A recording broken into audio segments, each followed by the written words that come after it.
Bonjour, comment ça va et comment va la santé?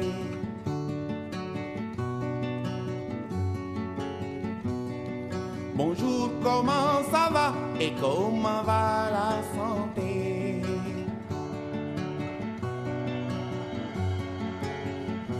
Iwai werdi alam nelen werwerle. Iwai werdi alam chiwai werwerle. Changei tale payeku. Bonjour, comment ça va et comment va la santé? may gërëm itam ñi nga xam ni ñu ngi fi toogal ministère de la santé muy médecin chef de région médecin chef yi nga xam ne ñoo jiite hôpital yi nga xam ne am na fii ci Touba médecin chef de district infirmier chef de poste ñëpp ñi nga xam ni su ma toogee Dakar itam sama xel dal ndax ñu ngi fi maa ngi leen di gërëm di leen sant di leen wax ne dënk laa leen waa Touba loo leen def itam maa ngi koy seet nag bu baax wóolu leen si te xam naa ne lu baax ngeen di def ñuy ñaan yàlla mu dimbale ñu li ñu bëgg yëpp ci Touba mën a am te li ñu bëgg itam ci Sénégal mën a am may gërëm président de la République Macky Sall mi nga xam ne moom moo ma jox doom bu tànk boo xam ni dana tax ma mën a ñëw fii mën a nekk ci dimbal askan bi ci mbirum wër gu yaram su neexee yàlla moom it li mu bëggal Sénégal yàlla na am ndax Sénégal mën a jëm kanam may gërëm ñëpp nag di ñaan yàlla di ko ñaanal feebar yi nga xam ne bëgguñu mu dugg Sénégal muy Ebola mu dimbale ñu si te di ñaan itam li xew ci Guinée Libéria ak Sierra Leone mu jóge fa ndax Ebola su fa nekkee suñu xel du dal moo tax ñuy def yëpp teg yëpp ci loxo la yàlla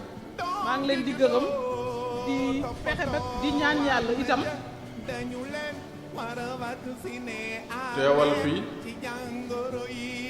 Serigne Cheikh Bassirou ak sunu kilifa Serigne Cheikh Abi mi nga xam ne moom la ñu dénk wàllu santé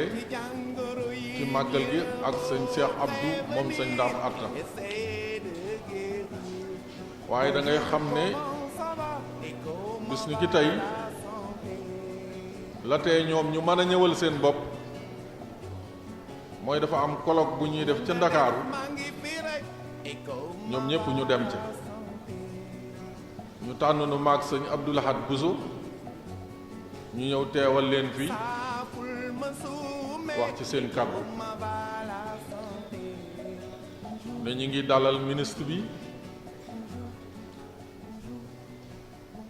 ñu waxoon ne bu ñëwee nu jottulil ko ak cant gu jóge ci ñoom jëm ci ministre bi ak i kilifaam président de la république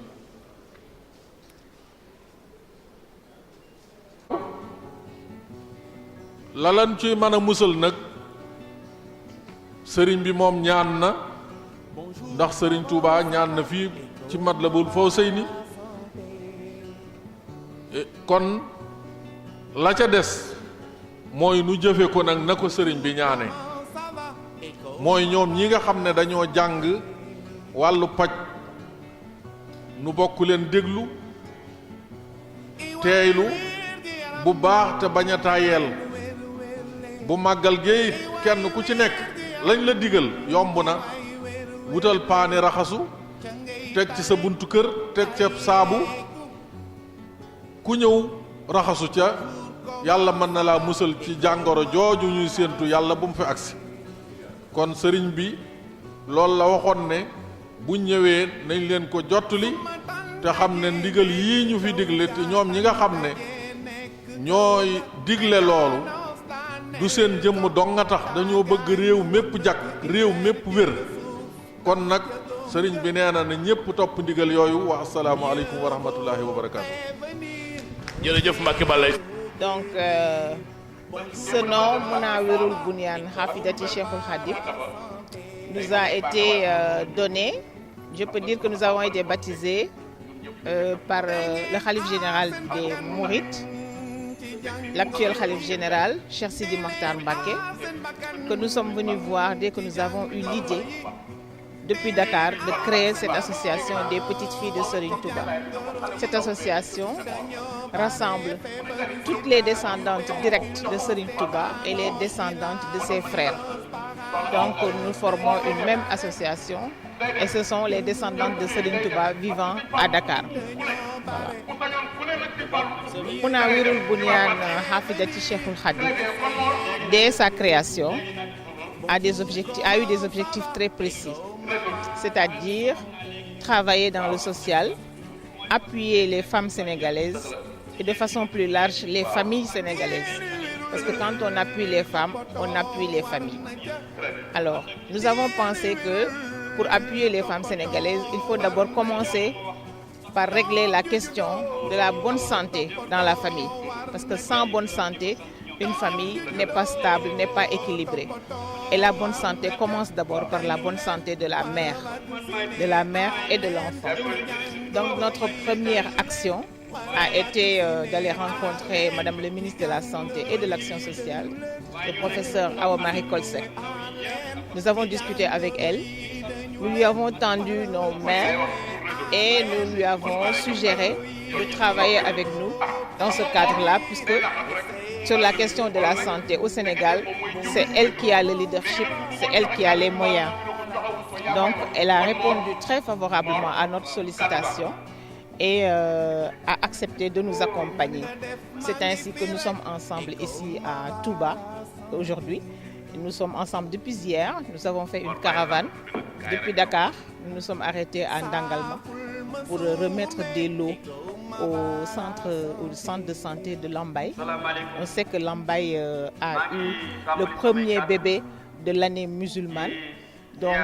bébé Ashura comme on l'appelait. Et dans ce cadre-là, nous étions en partenariat avec le groupe Lamp Fall. Donc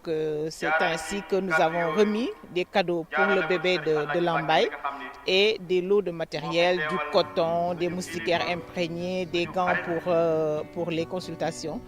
au centre de santé de Lambaye qui manquait de beaucoup de choses. Voilà, nous entendons œuvrer dans le social, appuyer l'État dans ce sens parce qu'on sait que l'État ne peut pas tout faire.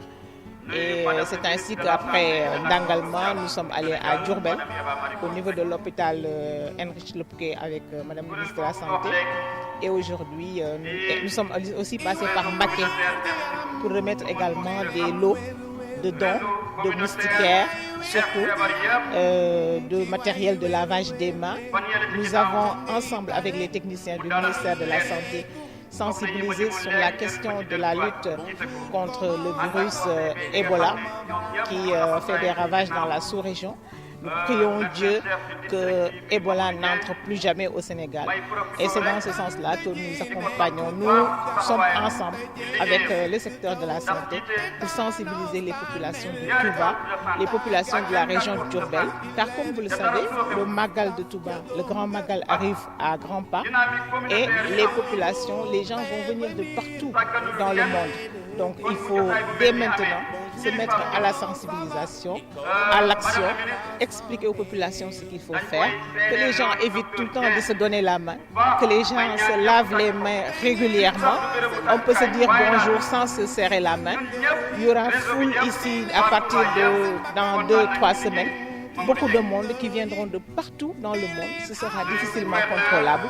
Mais je pense qu'avec les actions de sensibilisation, de communication, d'information, d'éducation, on va y arriver et on aura, au-delà même de la lutte contre Ebola, un bon Magal, un excellent Magal sans maladie particulière si les populations suivent les conseils qui leur sont donnés. Donc voilà un peu le sens de notre démarche et de notre déplacement ici aujourd'hui à Touba. Nous avons formé une caravane depuis Dakar, depuis hier matin avec Madame le ministre de la Santé et ses équipes, toutes ses équipes réunies. Nous ne pouvons que nous en réjouir. Elle nous a fait confiance, elle a accepté de nous accompagner et nous espérons que cet accompagnement, ce compagnonnage sera pérenne. Mbacké, hier, nous avons passé pratiquement le reste de l'après-midi et nous avons même quitté tard dans la soirée. Et la sensibilisation a été vraiment à son niveau maximal sur ces questions de santé, sur des questions de propreté, sur des questions de prise en charge de la santé de la mère et de l'enfant. Nous avons été accompagnés véritablement de façon très favorable par le ministère de la Santé et les populations l'ont accueilli très favorablement. Aujourd'hui, on est en forum ici à Touba, toujours dans le même sens, puisque le Magal arrive, c'est un événement international. Il faut faire de sorte que toutes les garanties, toutes les mesures soient prises pour qu'il n'y ait aucun couac dans ce sens. Les services de l'État, notamment les services de la santé, sont à pied d'œuvre depuis de longs mois. Ils ont déjà constitué l'encadrement qu'il fallait. Ils sont en train de sensibiliser. Le service de l'éducation pour la santé est ici en permanence. Donc nous venons aider, renforcer, appuyer. Nous sommes Mounawirul Bouniane, Hafidati Cheikhoul Khadim, les petites filles de Serigne Touba. Et nous pensons que dans cette action déjà menée et déjà concoctée et mise en œuvre par le ministère de la Santé, nous ne pouvons pas rester les bras croisés. C'est pour ça que nous sommes venus nous aussi apporter notre pierre à l'édifice. Mais les populations sont déjà conscientes de cela. Mais comme on dit, la répétition est pédagogique. Il est important de toujours rappeler aux gens ce qu'il faut faire pour se prémunir, pour se préserver de certaines maladies. ñun nag bi ñu amee yéene taxawal association bi dañoo dem seeti Cheikh Sidi Mokhtar wax ko mu tudde ñu Mounawirul Bouniane muy leeruwaayu kër yi ñun nag bi mu ñu tuddee noonu ñu am nag ay yéene yu bari yu ñu war a def yéene yi mooy taxawu jigéen ñi ak xale yi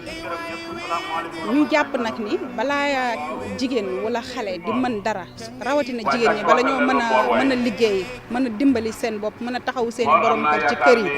faaw dañoo wér ba pare kon wér gi yaram dafa nekk loo xam ne da cee am solo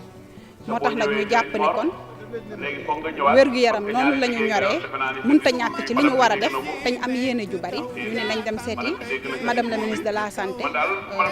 professeur Eva Marie Coll Seck bi ñu demee tàllal ko suñuy loxo wax ko li ñu bëgg moom tamit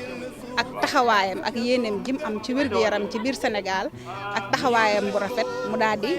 ñuy tàllal moom tamit ñaari loxoom ñu daal di ne nañu ànd liggéey loolu moo waral démb ñu jóge Dakar def caravane bi ñu ñëwee ba ndàngal ma ñu taxaw fa gisanteeg waa centre de santé bi nekk Lambaye ndax ñun Mounawirul Bouniane groupe Lamp Fall communication dañoo nekk suñu ay naataango yoo xam dañuy ànd ak ñoom di liggéey ñu suñuy mbokk taalibe lépp lu ñu nekk ñoom ñu fekk ñu ci jàppale ñu ci te Serigne Touba rek tax ñuy jaare sax ci lii nii di ci profité di nuyu seen jëwrin di ko ziar léegi ñoom biñ ñu xamalee ni ñu centre de santé wu Lambaye dañoo manqué ay gants ak ay coton ak yu mel noonu ndax ren ganuk Achoura ga fa la feeñe woon te ñoom demoon nañ fa ba jot a seetlu loolu ñu xamal ñu ko ñu ne loolu jàmp na waaye ñun tam faaw ñu dugal ci suñu loxo ngir jëmmi Serigne Touba rek ak jàppale yaay yi ak xale yi ci la ñu wut dem ne nañ dem yóbbul leen ko léegi démb loolu moo waraloon suñu taxaw ci ndàngal ma bi ñu jógee foofu tamit dem nañ Njaareem gunge ministre bi ci hôpital Mouké am cérémonie bu ñu fa def ba pare bi ñu jógee foofu ñu jaar suñu kër yaay soxna maam Daba Mbàkke mu sëñ Fall ñu koy ziyaaraale moom it mu dalal ñu tatagal ñu bu baax gën a dalal suñu xel bi ñu jógee foofu nag ci lañ ñëw Mbàkke nag dafa am lu bari luñ fa def ndax dañ fa doon def ay dépistage seet jigéen ñi ci cancer colu utérus bi nga xam ni dafa sonal jigéen ñi te ñu war a taxaw bañ ko lànk ko ñun jigéen ñi nga xam ne ay yaay lañ niñ ko mën a baña nag mooy ñu teel a dem seetu ku ci nekk dem seet sa bopp su fekkente ni tàmbali nga ko am ñu mën laa teel a faj ndax fagaru moo gën faju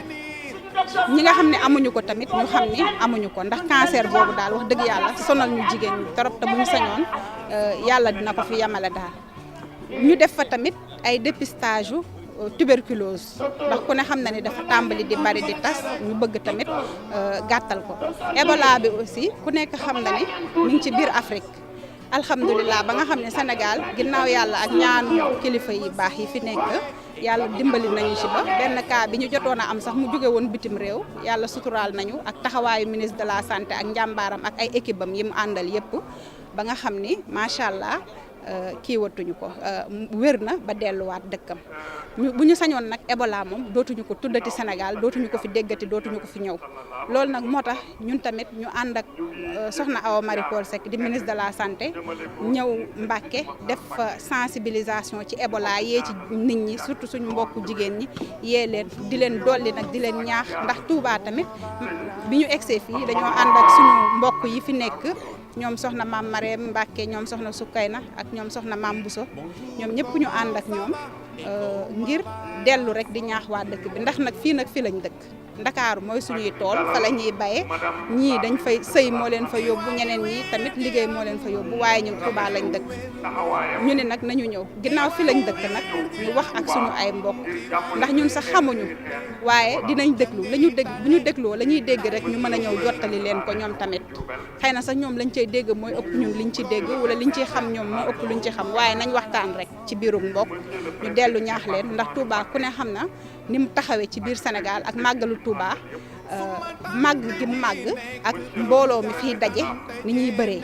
moo tax ñu ne nañ ñëw yi wax leen ni leen cet gi moom muy ci ñun ñii di ñëw di màggal si ak ñi fi nekk ñëpp kenn ku ci nekk loo ci def rek doyul loo ci mën rek na nga ko yokk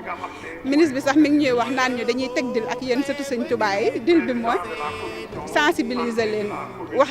leen ni nuyoo loxo joxante loxo bi nañ ko bàyyi ndax gënul ci Ebola bi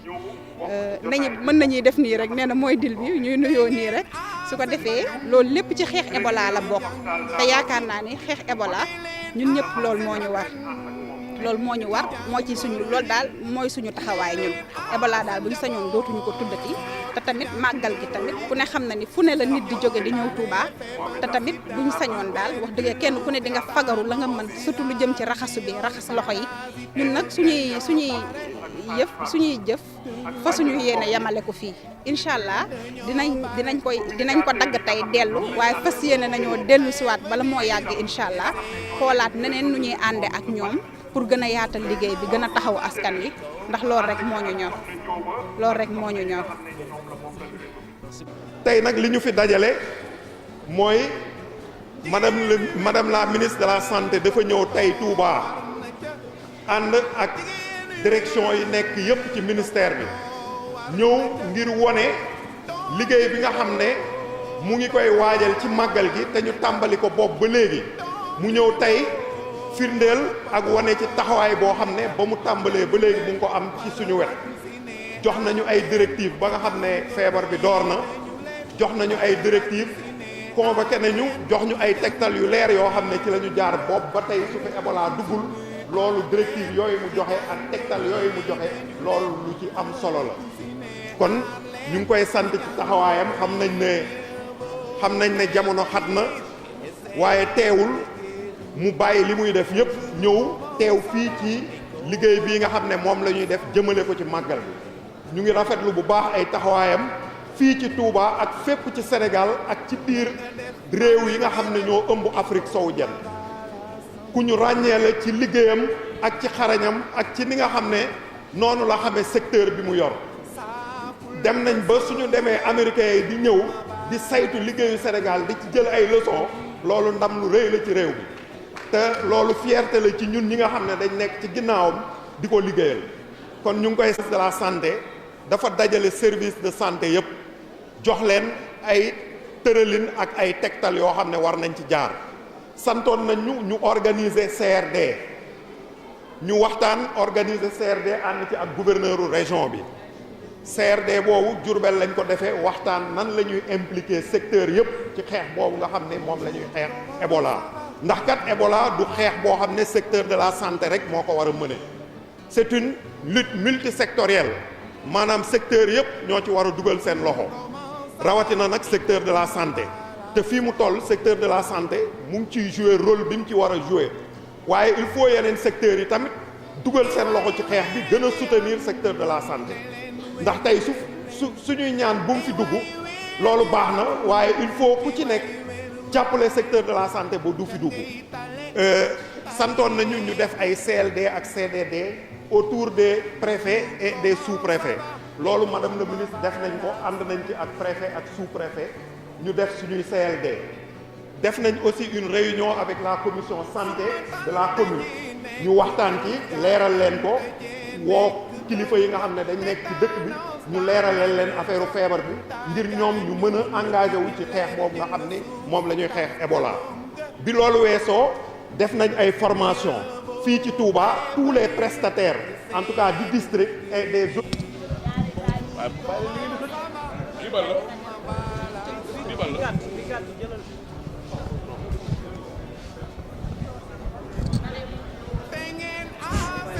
jël nga micro bi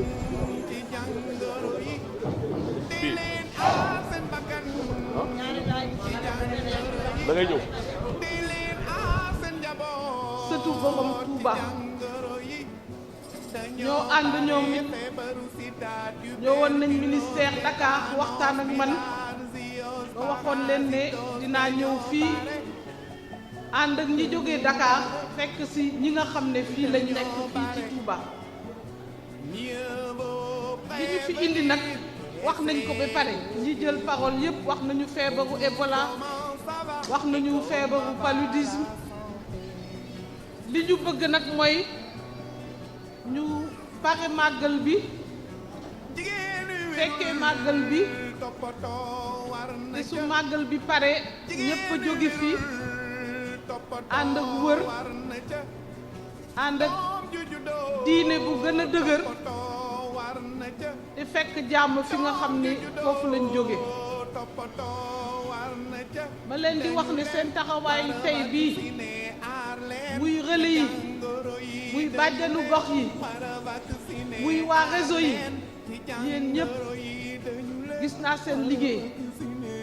te xam naa ne li ngeen fi nekk ak liggéey bi ngeen sumb bi pare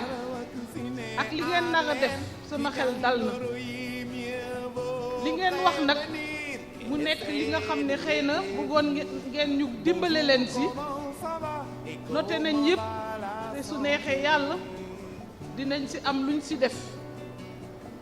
ma bëgg leen wax ne Touba mënuñu lu dul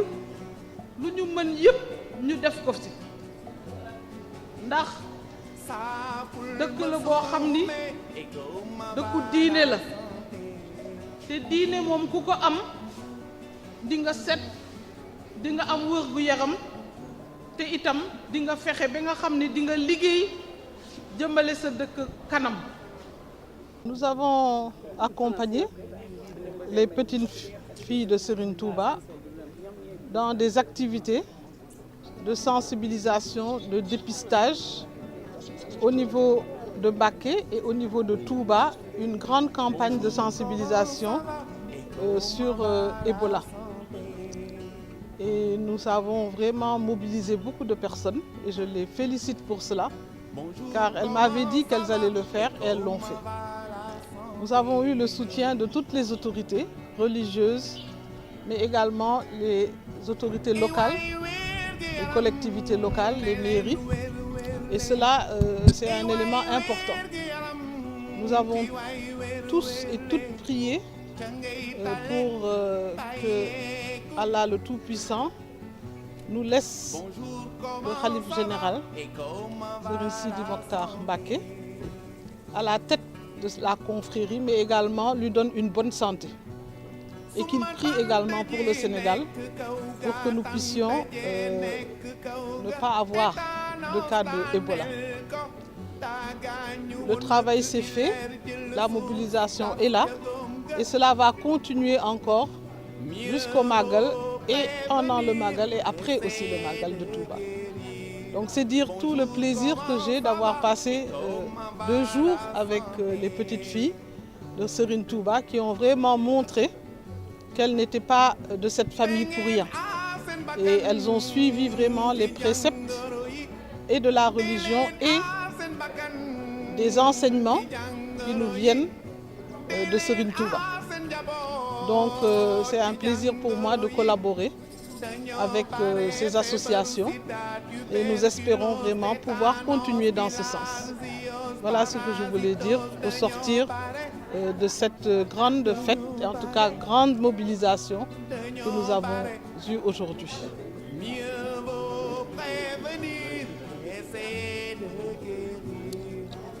Alors avant cette rencontre, nous avons eu à visiter l'hôpital de Diourbel, l'hôpital Loupké, qui a eu à étraîner quand même des choses très intéressantes pour les populations. Il s'agit d'abord de l'unité qui permet de fabriquer des solutions hydroalcooliques qui sont des solutions qui permettent de rendre vraiment propres les mains avant tout travail dans une structure hospitalière. Et cela permet de diminuer le nombre d'affections et d'infections qui pourraient survenir dans la structure. Donc c'est quelque chose qui va vers la sécurité du patient et la sécurité dans les structures sanitaires. Puis nous avons visité le scanner. Le scanner est vraiment un instrument de diagnostic extrêmement important. Le fait que la région de Diourbel en ait un, ça c'est une avancée très importante pour notre système de santé. Et nous avons eu à vraiment voir aussi des choses qui me tiennent à cœur, qui sont liées à l'accueil des malades. Vous savez que nous avons souvent des difficultés au niveau de l'accueil des malades. Et nous avons donné des instructions pour que dans toutes les structures, il puisse y avoir un bureau d'accueil, que les gens soient disponibles pour recevoir les malades et que nous puissions vraiment rendre à ces malades qui sont dans des situations vulnérables, en tout cas l'appui qu'elles attendent, ces personnes, de nous et du personnel de santé. Donc ça aussi, ça existe au niveau de cet hôpital. Et donc je voudrais féliciter le directeur qui a quand même fait beaucoup d'efforts. Voilà ce que nous avons fait au niveau de Diourbel. Et nous pensons que c'était aussi une étape importante. Je voudrais dire que tous ces efforts que nous avons aujourd'hui au niveau de la politique de santé, nous les avons aussi grâce au soutien de Monsieur le Président de la République Macky Sall, qui considère la santé comme étant une priorité. Donc je crois que tout ce que nous avons vu et tout ce que nous sommes en train de faire, nous le faisons dans ce cadre-là. Voilà.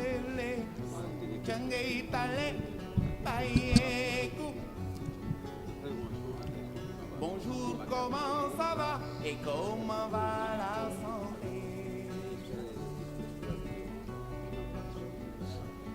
Alors, comme d'habitude, le ministère de la Santé se prépare pour être au rendez-vous. Nous n'avons jamais raté le rendez-vous de Magal de Touba de tout temps. Mais à chaque fois, nous voulons apporter quelque chose de plus. L'année dernière, nous l'avions fait. Cette année, ce que nous voulons faire, c'est mobiliser le maximum de travailleurs de la santé, mais également de relais et toutes les Badianougor, tout le monde, pour qu'on puisse informer les populations et les éduquer en matière de lutte contre Ebola. Car nous savons qu'aujourd'hui, la nouveauté par rapport aux autres années, c'est qu'il y a une épidémie d'Ebola dans la sous-région et que nous allons avoir beaucoup de personnes au niveau du Magal. Ce qui a été fait depuis, c'est des formations, beaucoup de formations, des équipements pour le personnel et bien sûr beaucoup de matériel important pour l'information et la sensibilisation. Maintenant, nous allons utiliser beaucoup plus les relais, les Badianougok, pour qu'elles puissent vraiment s'impliquer, les réseaux communautaires. Et nous pensons que là, ce que nous aurions voulu,